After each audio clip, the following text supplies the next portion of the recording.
Greetings, everybody, and welcome to our webcast today, which is going to feature an update on the CAHPS patient narrative item sets. The webcast is a presentation of the AHRQ, the Agency for Healthcare Research and Quality, CAHPS user network, and my name is Dale Schaller, and I'm pleased to be the moderator for today's session. Next slide, please. So our focus will include a brief overview of the purpose of CAHPS narrative items, and then we'll have a detailed update on the narrative item sets that have been developed for the CAHPS clinician group survey. And then we'll have a preview of a couple of new narrative item sets currently in development for two additional CAHPS surveys, the CAHPS Health Plan Survey and the CAHPS Hospital Child Survey, or Child HCAHPS. And of course, we'll try to leave as much time as possible for your questions and answers at the end of the presentations. Next slide. Just a quick review of the technical issues. If you have trouble with your audio, you can basically select the feature to have WebEx call you back, so you can use your phone instead of your computer. If your computer freezes up, you can try to log out and log back in to refresh the screen. And if you have any other issues or questions throughout today's webcast, you can use the Q&A feature shown on the next slide, which is found at the lower right-hand corner of your screen. And all you need to do is type your question in the box that shows up. Make sure that the drop-down says all panelists so that our team here can see your question. And if you're so inclined, we encourage you to give us your name and your organization so we know something about where you're coming from. I will say that we're always asked, and yes, today's session is being recorded, and so a replay will be made available in several weeks on the CAHPS website, and we'll give you all of the information on how to access the website at the end of the webcast. But for now, you should know that you can already access the slides by going to the event site page.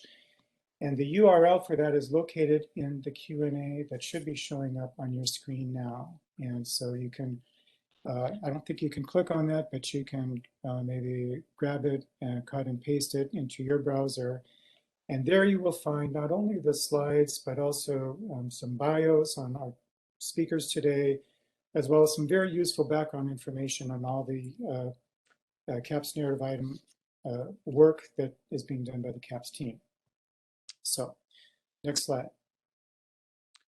I'm just going to give you a quick review now of the purpose of these narrative items. And so what we mean when we say CAHPS narrative item set is we're referring to a structured series of open-ended questions that are designed to prompt people who are taking the survey to tell a clear, comprehensive, and what we always find to be a very compelling story about their experiences in their own words. And the narrative items are intended to complement, certainly not replace, but complement and add to the core set of closed-ended questions that are in the CAHPS sort of structured survey that precedes the narrative items.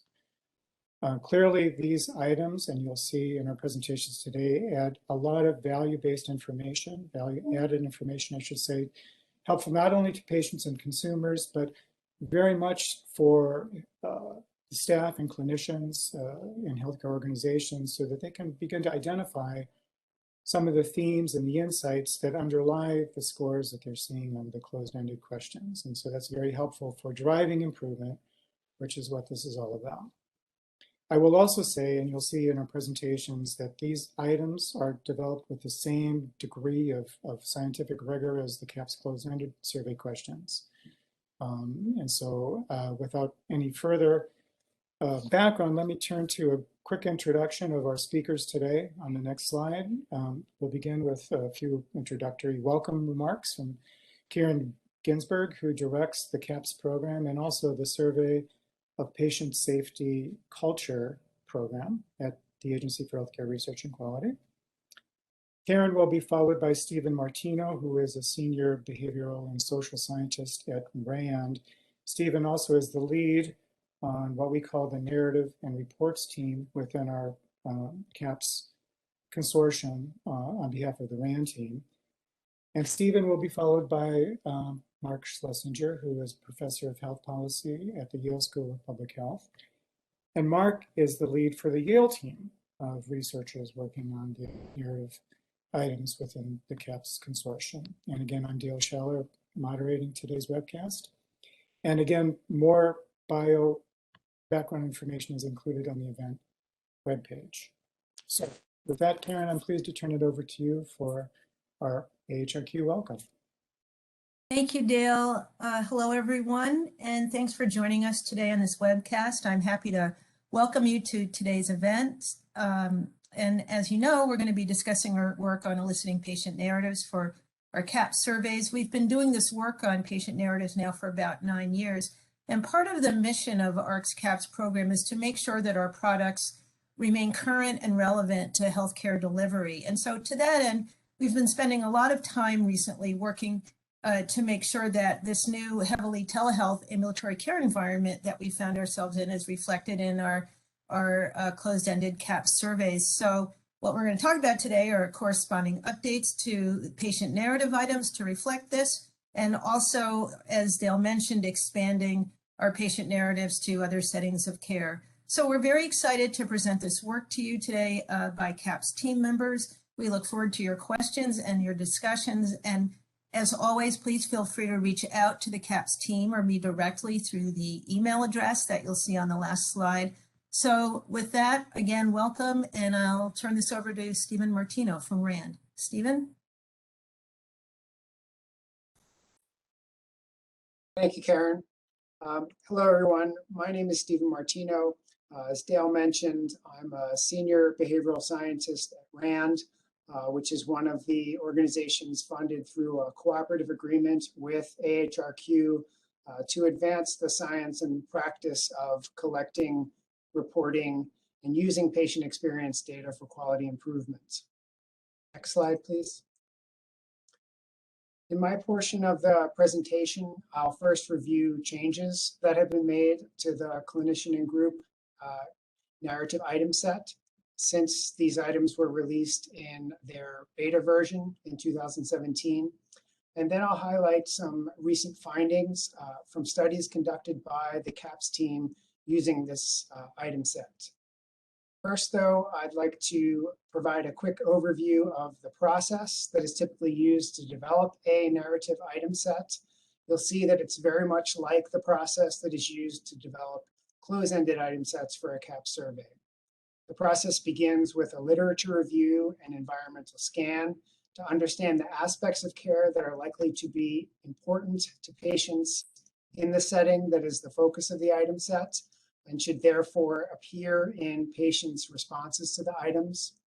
With that information in mind, we draft the item set guided by principles that we have helped to establish for drawing out a coherent and complete story from respondents. We then do pre-testing with a small set of respondents to make sure that the items are easily understood in the way that is intended. The next step we call validity testing. This involves comparing what patients tell us in response to the narrative items with what they tell us about their experiences in a lengthy interview. To the extent that the content in the narratives matches the content of the interview, both in terms of the aspects of care that are mentioned and the balance of positive and negative experiences, and does so equally well across different subsets of patients, we feel confident in the validity of the item set as a measurement tool. After validity testing, we translate the item set into Spanish and cognitively test those Spanish language versions.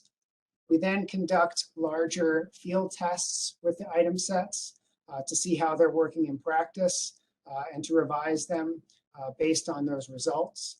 And then finally, we do periodic refinement of the item sets as needed. Next slide, please.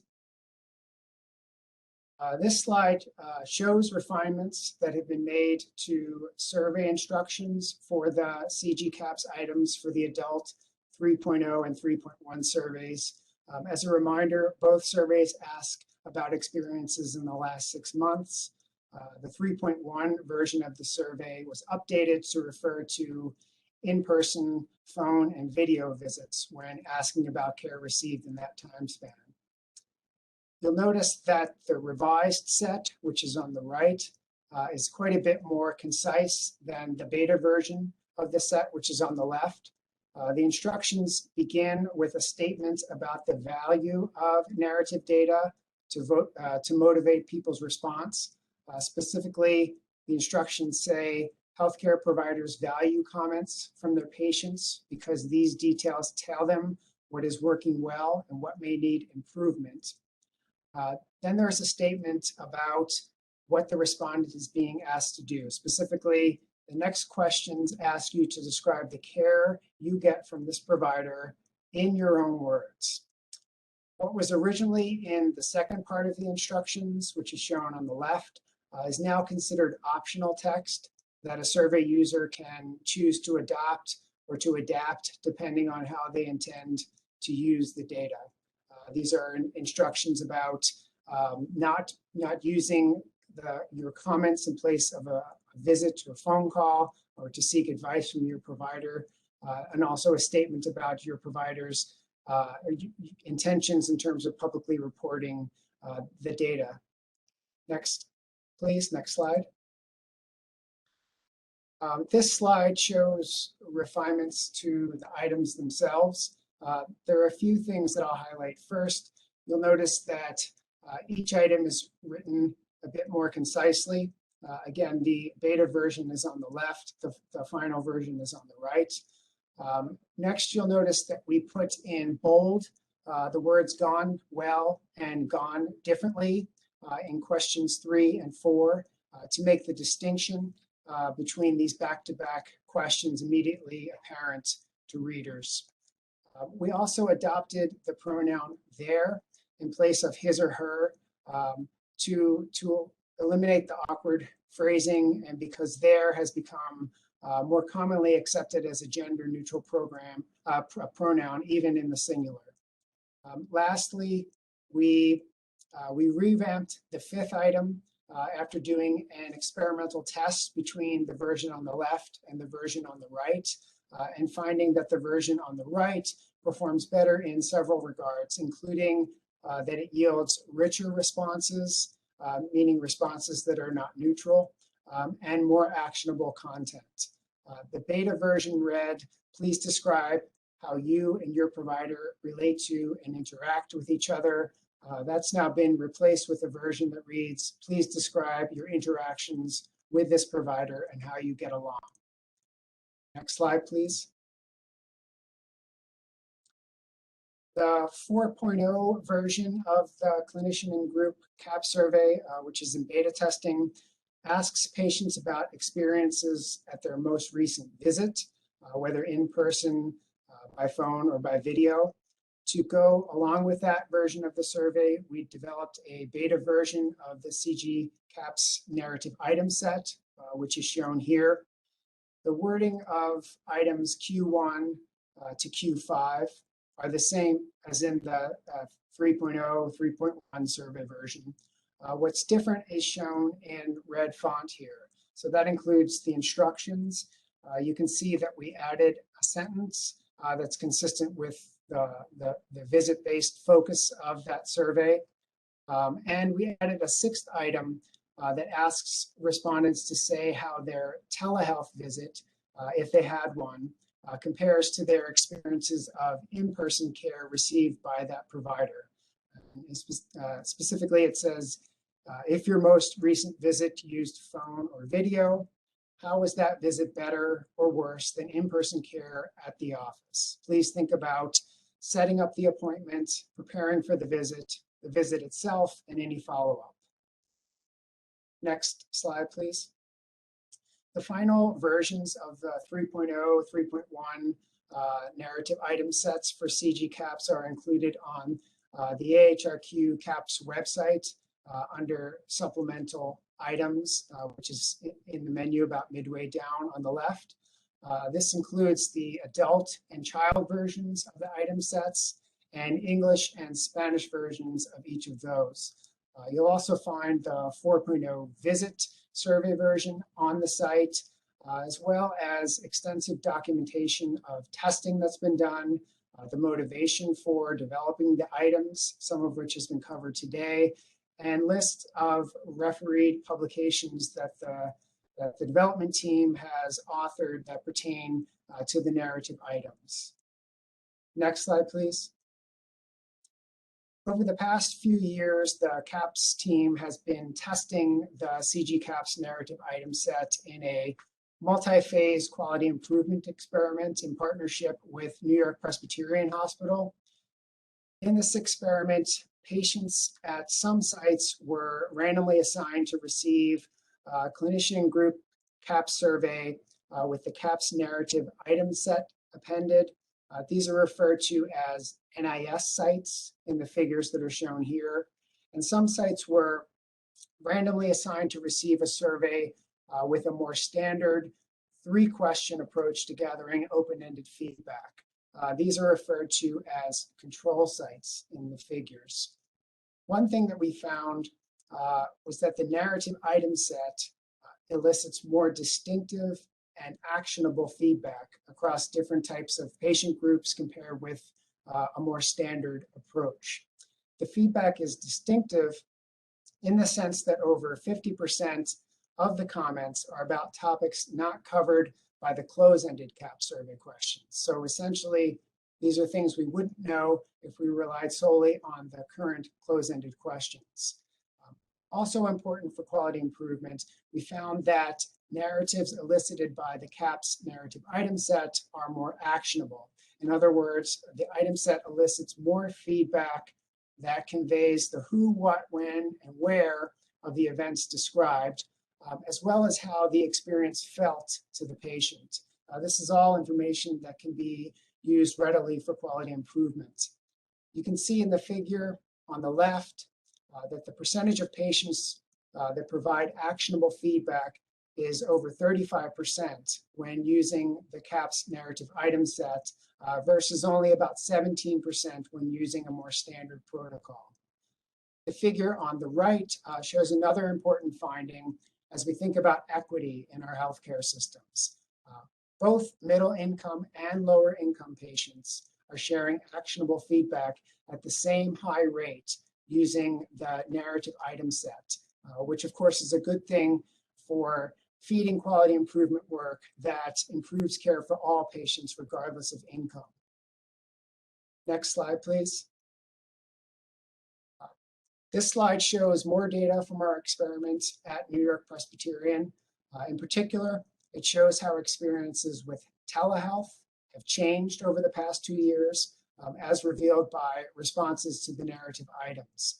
In this study, we code people's responses that have to do with telehealth in 3 distinct categories pertaining to access, communication, and quality of care in general.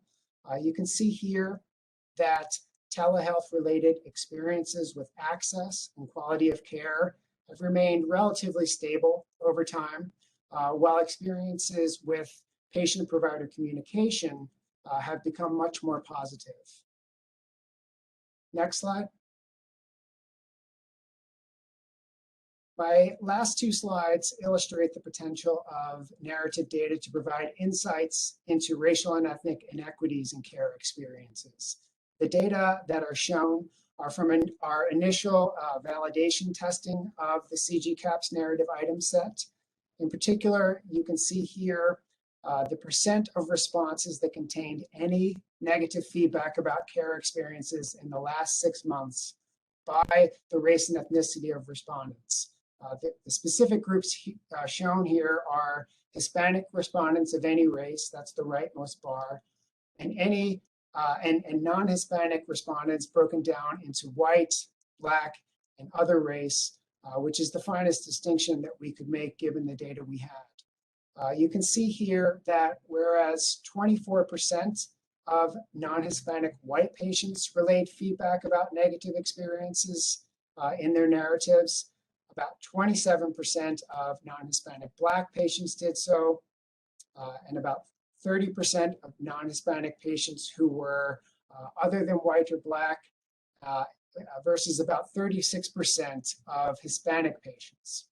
These are striking differences, and they suggest that the narratives may hold important clues that can be used to address barriers to equitable care.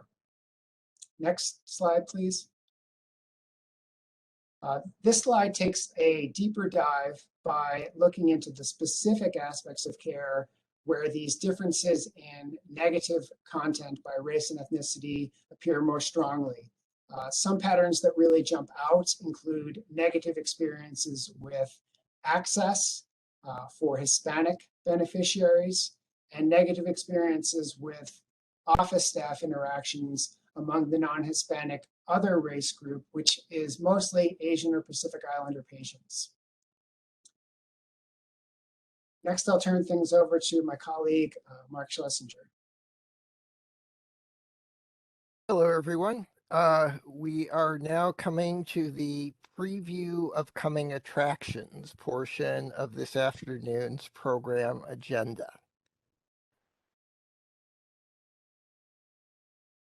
I'm still trying to see if I have control over the slides here. There we go. So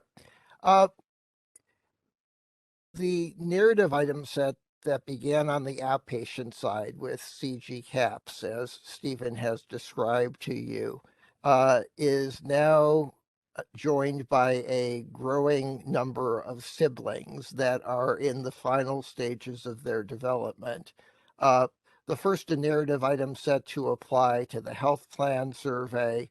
The second, a narrative item set, which will be the first of several to apply to inpatient care. We started with child hospitalization, so the child HCAHPS survey, for reasons I'll describe more in just a moment. These are both nearing their completion process. I'm going to describe to you that process and some of the very preliminary findings that we have available, along with, and I want to emphasize here, just a preliminary wording of the narrative item sets in their current form. We're just a little farther along with the health plan narrative item set, so I will be able to show you more numbers, more prevalence frequencies and the like. With the child HCAHPS, because we're still finishing up the coding, I'll be giving you just a more general representation of the types of information that we're getting. So this, in all its glory, is the current, and again, I will emphasize, not quite final version of the health plan narrative item set. It is 7 questions in length. Let me emphasize some key features. Like all of the narrative item sets, it begins by grounding respondents in thinking about what's actually important to them. This turns out to be a very important catalyst for encouraging people to think about what their own personal narratives are.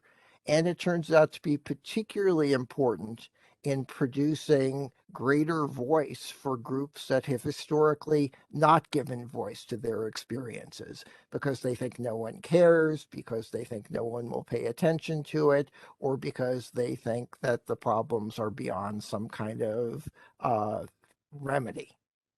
And we know that by starting the narrative item sets in this way, we can get much greater equity of engagement and response. Stephen showed you that with the income distribution for the CAHPS. I will illustrate that for racial distributions in just a moment. Then the item set follows the standard format we always use. We ask about what has gone well, what could have gone better, so we get a balanced set of positive and negative responses. Then we get to question 4, which is the first kind of deviation from the standard formatting that we typically have, which is that we discovered, somewhat to our surprise, that asking health plan respondents about what was surprising to them turns out to be a very good way of stimulating experiences that otherwise weren't being presented. And we think, though we can't yet prove, that that's because health plan experiences are complex, they're variegated. There's a lot to try to keep in mind as you're interacting with a health plan, and asking about what was different and surprising is a good way of stimulating people to say, oh yeah, there was that thing that I didn't see coming. Now, during the pandemic period, obviously, a lot of that has to do with pandemic responses of various sorts, the shift to telehealth in various ways. But we're pretty certain from other research that's been done on people's encounters and interactions with their health plans that people are always surprised about something having to do with their health plan. So we think this is going to retain its potency once we move out of the pandemic period. Questions 5 and 6 are about forms of interaction between the plan enrollee and the plan itself that are not provider focused, that are not healthcare focused.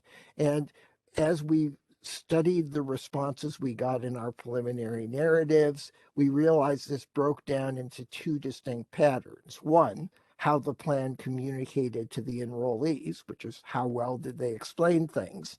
And second, how they responded when the enrollees tried to communicate with them, how responsive they were. And these roughly correspond to existing closed-ended CAHPS health plan survey questions. And so it's a pretty clear mapping, although what constitutes responsiveness turns out to be a little more complicated than you might think from the health plan closed-ended question. Then finally, the narrative item set concludes with what we call our creativity question, which is we give people a blank check and say, okay, what would you like to change about your health plan? This turned out to be very powerful. It elicited about 30 to 33%, depending on the subgroup, of the actionable content we got was in response to this question. But it's important to recognize it works so well because people were reflecting on their answers to questions 1 through 6. You couldn't just plop down 7 all by itself because they wouldn't have anything in their own experiences to respond to. So we think the power of 7 depends on where it is placed in this broader sequence. Now, like every narrative item set, as Stephen described to you for CG-CAHPS, we went through multiple stages of development where we did some elicitations, we compared them to intensive interviews, we decided what worked, what didn't work, we revised them, we went back in the field, did some more elicitations, we again tested them against a set of intensive interviews to figure out what was working and what wasn't, and again refined them based on that feedback. Another point that Stephen didn't mention, but which is true for all of our narrative item set development, is that we test them with both phone and written responses. Typically the written are internet, though we do have a smattering of handwritten mail-based responses to make sure that the elicitations work equally well through both of these modalities. And then finally, we go to the process of a final refinement of the sequencing and wording of the questions. The sequencing is refined, but not quite done. The wording is still underway. So again, I will emphasize the list of questions you just saw are not exactly what the final version will look like, but they're close. So, just done here. Okay. So, as is true for all the information we collect through the narrative item sets, they have a variety of different kinds of value. And we have grouped these into 3 big categories. One, what we call integral. That is, they provide feedback, often actionable feedback, on things that directly map into the CAHPS close-ended questions. So you want to boost your CAHPS scores, you look at those responses. Second, what we call proximal. They're in the same domain. They talk about communication or access or other things that the surveys have questions on, but they talk about aspects of those domains, different actors, different context where that happens. So they are related to communication and access, and they may be related to communication and access scores, but they're not covering exactly the same thing as the closed-ended questions. And finally, the distal domain, which Stephen showed you was so powerful and important for the CG CAHPS, particularly in the New York Presbyterian field experiment, but which overall, in a representative national population, you get about a third distribution in terms of narrative content across these three categories. Now, it's a little more complicated for health plan surveys because health plan surveys are themselves a little more complicated.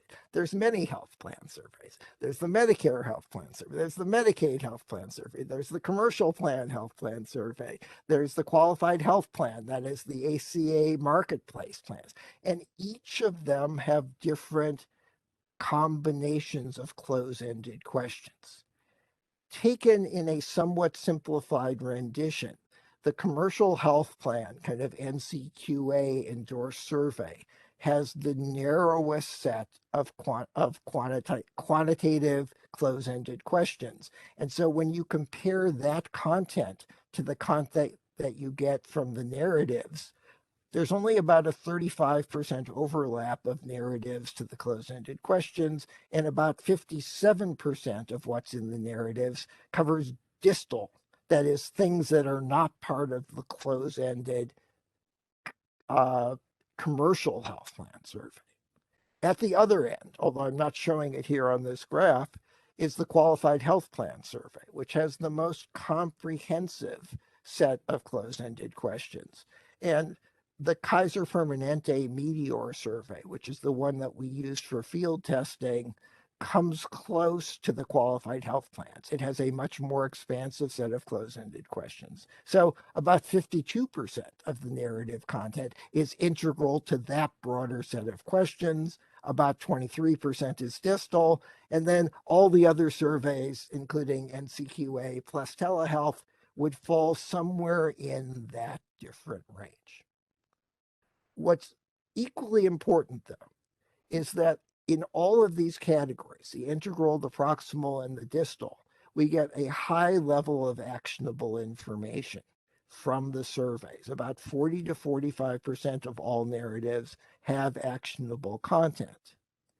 And equally important, that actionable content comes through in a way which fairly represents the distribution of individuals who are participating in the health plan survey. So on this particular chart, we have lots of different metrics of patient engagement, survey responses that compare Hispanic to non-Hispanic responses, white to non-white respondents in various subgroups. But let's just focus on these two middle categories. How many narratives have some kind of actionable information that is useful for making things better, and how many have what we identify as highly actionable, that is really useful, that is very concrete, easy to figure out what you would do to fix the problem. If you look across these categories, what you will see is that the narrative items collect as or more actionable information from groups that historically have had more limited voice. Hispanic versus non-Hispanic, non-white versus white.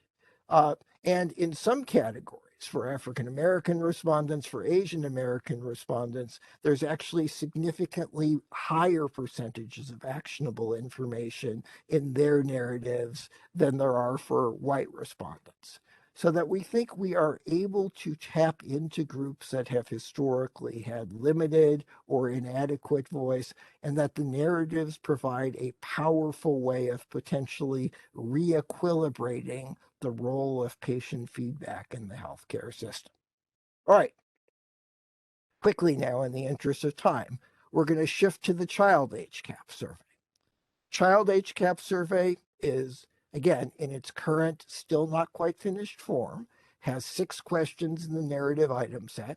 Again, we ground with what's important. We ask about the balance of what went well and what didn't go so well. For child HCAHPS, obviously, we need to think about interactions differentiating between parents and child. And importantly, here's where the narrative item set looks a little different on the inpatient side.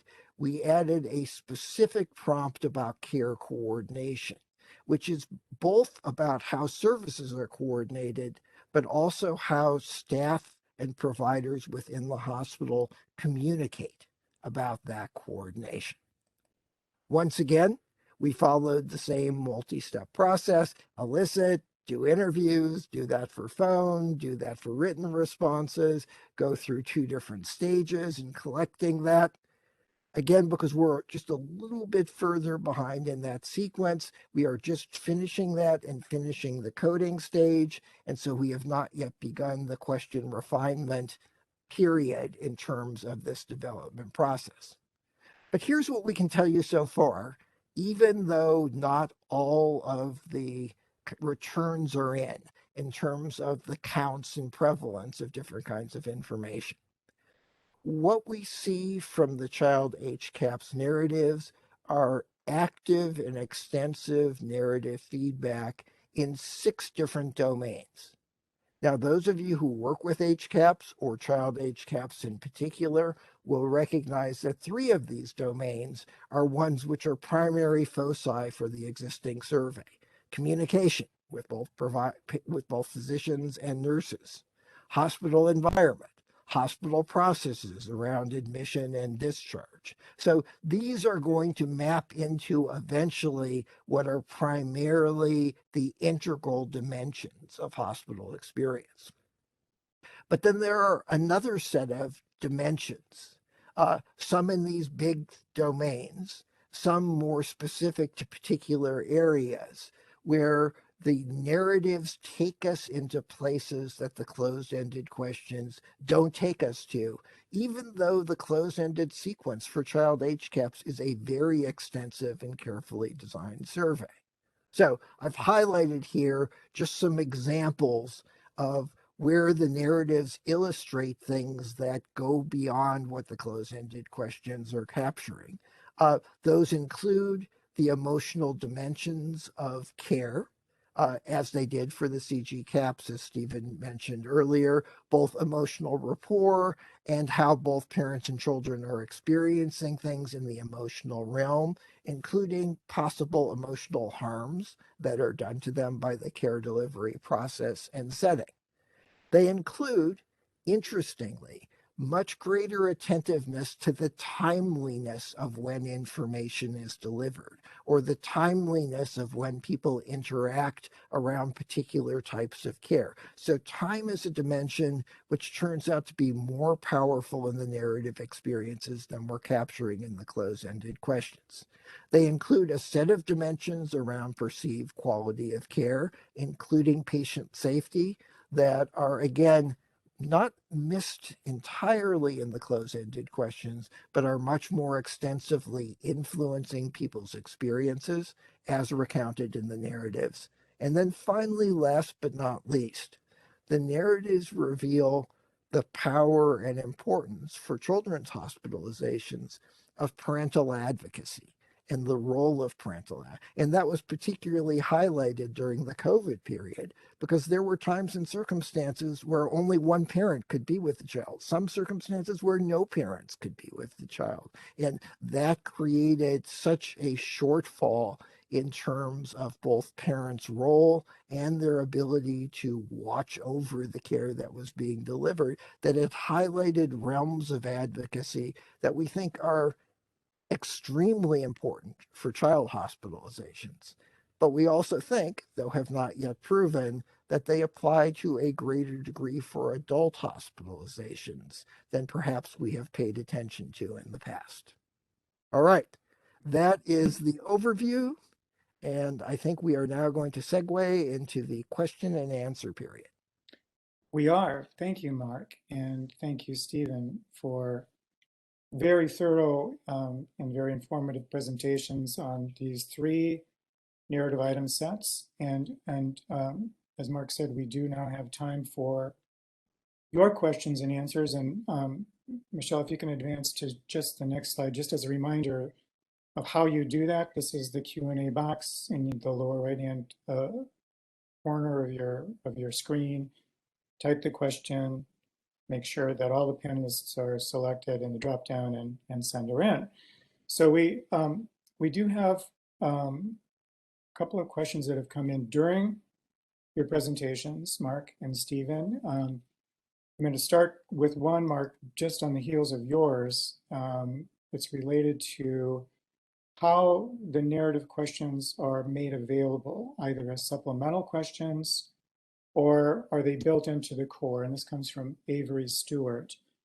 And just to sort of add on to that, are the items being tested? You mentioned a number of different versions of the health plan survey. Are they being tested on just the commercial, or will they eventually be tested on Medicare, Medicaid, et cetera?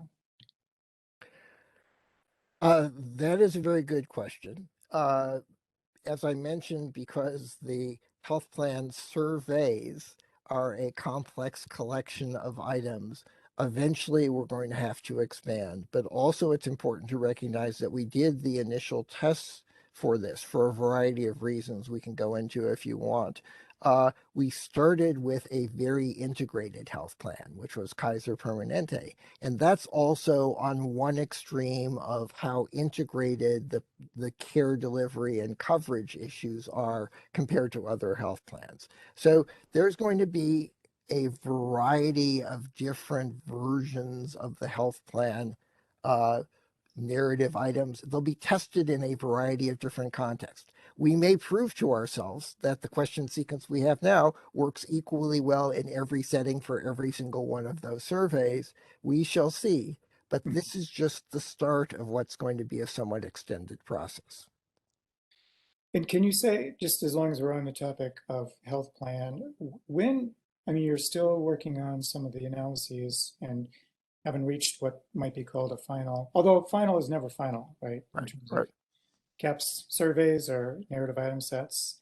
But when would they be ready for actual use, both for the health plan items that you're testing as well as the child age CAHPS? Do you have any sort of estimate as to timing? Yeah, I'm yeah, never give a timeline because you will always disappoint people. But I think it is not unrealistic to think that at least call it a beta version again, a preliminary version of the health plan narrative items could become available by late spring. Probably child HCAHPS is going to take a little bit longer. I'm guessing maybe late summer into the fall. But Stephen's really in charge of that. Would you agree with that? Yes, I would agree with that, Mark. And also, Dale, to answer the question you asked originally, the CAHPS narrative item sets are considered supplemental item sets. And if I interpreted the question correctly, I wanted to point out that when they're tested within the context of the core survey. So they're placed as we recommend at the end of the survey after the About You section, and when they're tested, they're completed that way after someone has gone through and answered all of the open-ended questions. I'm sorry, the closed-ended questions in the survey. Then they answer the narrative items. So just to push on that a little bit, Stephen. So by design, we have the core and we have a supplemental item set, a number of them, and this is the narrative items. Is it possible to just use the narrative items? Is that something that could be done or has been done? Yes, it is. It both could be done and it has been done. There's no reason to think that these items wouldn't work well on their own. We've seen them work well on their own, and they are sometimes used when health plans or practices want to get take the temperature of their patients sort of in the interim between their annual or semi-annual surveys. so they can be used in that way as well. So they can be used on their own, independent of a survey. We recommend that the thing be done sort of in an integrated way because you get more value added and more sort of bang for the buck if you do it that way. But let me also ask you, if they, either way, integrated or alone, what about using just a few of the items, like a 5 or 6 or 7 item set? Is it possible to do that? Or to change the order, either one?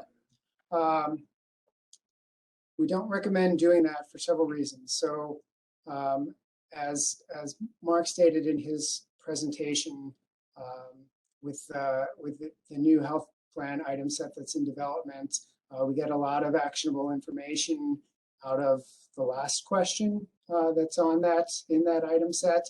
But we're sure that you wouldn't get that same sort of actionable content if you didn't take people through the sequence and get them thinking about their experiences in a real deep way. So we've designed these, as Mark mentioned, very carefully thinking through how we can best get people to get engaged, begin thinking about their experiences, and we start drawing out more and more information as the sequence goes on. So while sure it's possible to shorten it, we don't think you would get the same amount of useful information or even the same type of information if you did start truncating the item sets. And certainly we don't recommend going out of order. The order that those were placed in was very carefully thought through. So we have a number of questions, and I really kind of want to push us to get to as many as possible. Let me start with the next one that has come up from one of the developers of the HCBS survey. And that's the Home and Community-Based Services Survey, which is designed for respondents who are in basically long-term care programs. And the question really relates to, first of all, was there any item set developed for that specific survey in that population? Or more generally, how much have the items that you've discussed been tested with respondents of lower levels of education who may not sort of be able to cognitively digest all of the complexities of the wording? Yes, you might think that the questions are long and hard, but in fact, when we test them, and we test against every level of educational strata, what we find is that respondents with high school education or less are providing just as much actionable cognitive feedback as are respondents with higher levels of education. Now, what we also discovered for the health plan survey, somewhat to our surprise, was that people in the lowest educational strata were not contacting the health plan nearly as much as respondents who had higher levels of education. So there was a bias built in, but it wasn't because people weren't understanding the question. It's that they had nothing to talk about when they were staying away from the health plan because of the pandemic.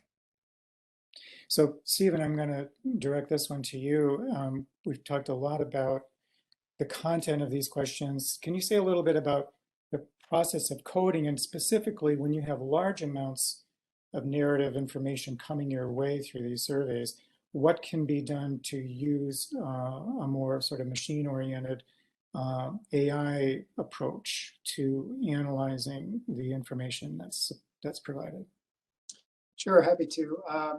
So what we've most often done is have humans code the data, and that process typically involves developing a coding scheme, training coders to use and apply that coding scheme when going through the narrative data, tagging different portions of the narratives with indicators of whether certain content is present, making sure that coders are doing that reliably.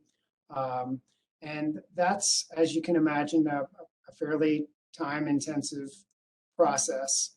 But it's how this sort of coding and analysis is typically done.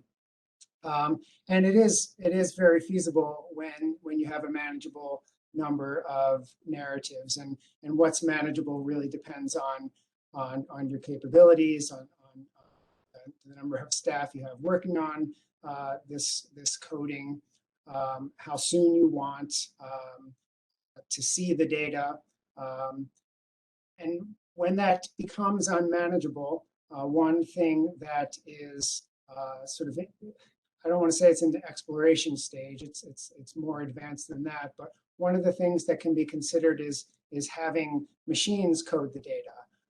And the real work there is in training the machines to code the data reliably. And that typically involves having human coders code a subset of the narrative data and teaching the machine to recognize what the human coders are doing. It's very important to thoroughly test those data to make sure that the machines are catching all of the things that humans would. We know that in work that the CAHPS team has done, that human coding is superior to machine coding in some aspects, especially when talking about things that only rarely come up in the narratives, but just because it rarely comes up doesn't mean it's important. And so there are some caveats to be offered when talking about the benefits versus the costs of doing machine coding. Right. So those are some of the considerations. And I should mention too that in the background information and on the CAHPS site, where there's a link on the event page to the narrative item set information, there's a number of resources, and there is a paper, Stephen, that you helped to basically lead on the use of AI and natural language processing and analyzing narrative data. Dale, let me also add in one little piece. So if you guys, when you get a chance to go back and look at the slides, if you go back and look at the slide that was comparing the racial and ethnic differences in health plan responses, you will see one of the rows including something we called a marker for sparse narratives, meaning a narrative that just didn't have very much content to it, counted by words or responses or quotable content. And it turns out that like 35 to 40% of the narratives that came in on the health plan met this criteria for a sparse narrative. Again, because a lot of people weren't actually going and getting any health care during the previous year. Right. The machine language programs would be superb at screening those things out because it's a very easy way of testing, right? You just say, how many words are there? And you can easily knock out 30 to 40% of the narratives. Very helpful. Okay, so we have 4 or 5 more questions I'd really like to get through before we have to end today. So just to build on sort of this question of analysis, and Mark, I'm going to direct this one to you from Andrea Paseka.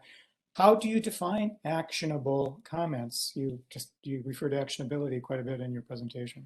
Yes, excellent question, Andrea, and thank you for that. And we have a whole paper that came out in the Milbank Quarterly called What Words Convey, that goes into detail about how we came to a particular definition of actionability. But literally what it means in a nutshell is we look for certain kinds of concrete information in about a half dozen different domains. And the more concrete information that's available, the more actionable that event was. Now, I should be careful.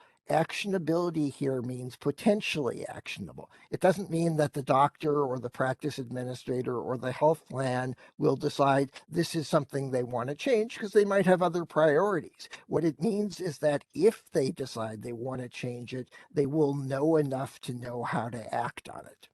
Mm-hmm.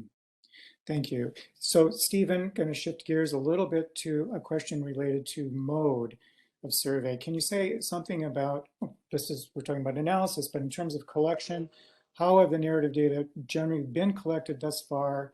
And what can you say about differences in different modes, whether it be mail or phone or by email or even by text? Sure. So as Mark mentioned, when we do this testing, I call validity testing, we always test to see whether the written written form of conveying these narratives, typically through email, through the web, compares favorably to narratives that are gotten by calling people over the phone and administering the item set to them that way. And we've consistently found that those two modes do equally well in terms of getting a complete and balanced set of responses from people, and that they work well across different patient groups, as we've mentioned before. Great. And so what do we know in view of what we clearly have seen over the past several years of declining response rates? Given that, how well are these narrative items performing in terms of participation or response rates? And do we see a decline in the last couple of years of the development and testing of these narratives, or are we seeing them hold steady? What can you, either one of you, say about participation rates for these questions? So we know a lot more about participation rates for the clinician groups, clinician group CAHPS narrative item set, because that's been around for a lot longer. It's been used in a lot of different contexts across all of the different fieldings of that item set that we're aware of. We think that you can expect about a 60 to 75% participation rate for that narrative item set, meaning that if a person completes the survey, among those people, you're going to get about 60 to 75% of people going on to complete the narrative items.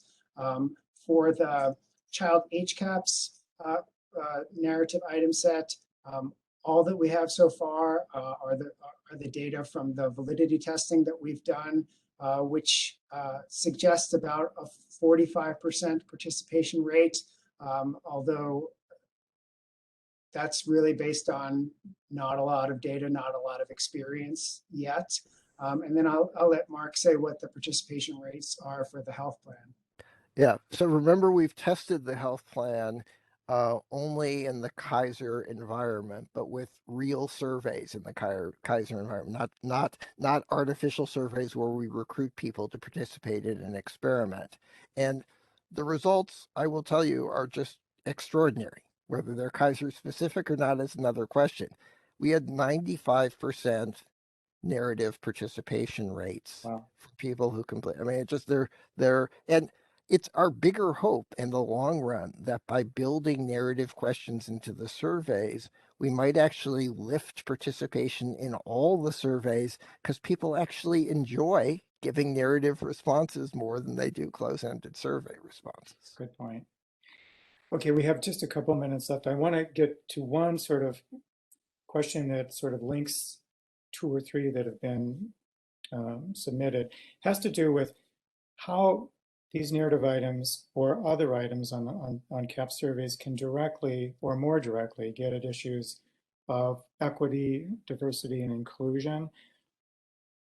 Are there ways in which either one of you or both can comment quickly on how best to capture that information? You looked at some stratification earlier in your presentation, but are there ways in which we can design questions explicitly asking about discrimination and bias, or are these issues best revealed through open-ended questions? And if so, is there any work to develop those?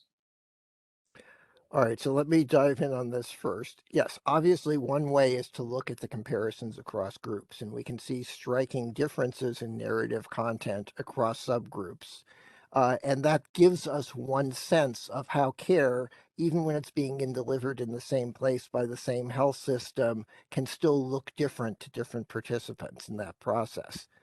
But we are also, because we are not blind to the importance of this issue, working on ways of trying to develop narrative questions that will ask about this more directly.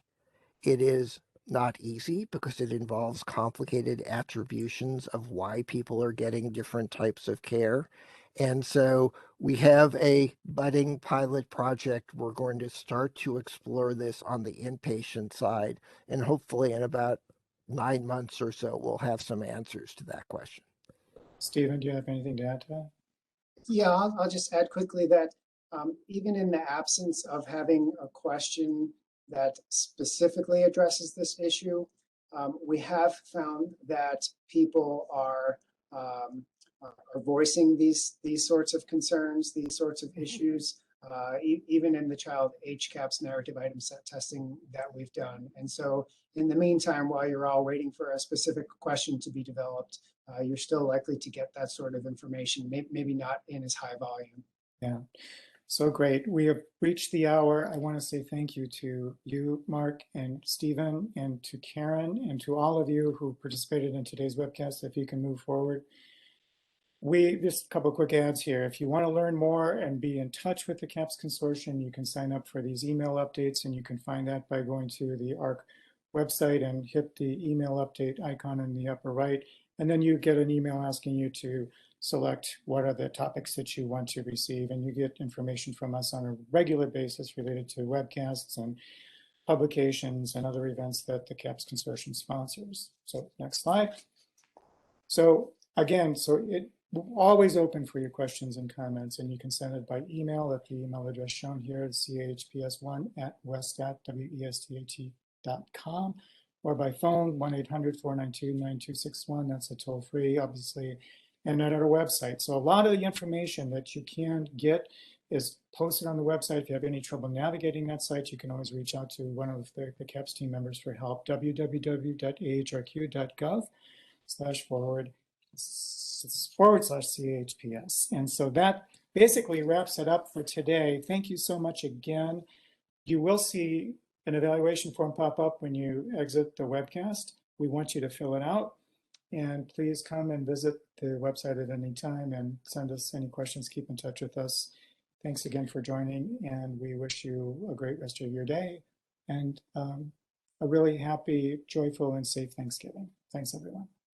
Thank you.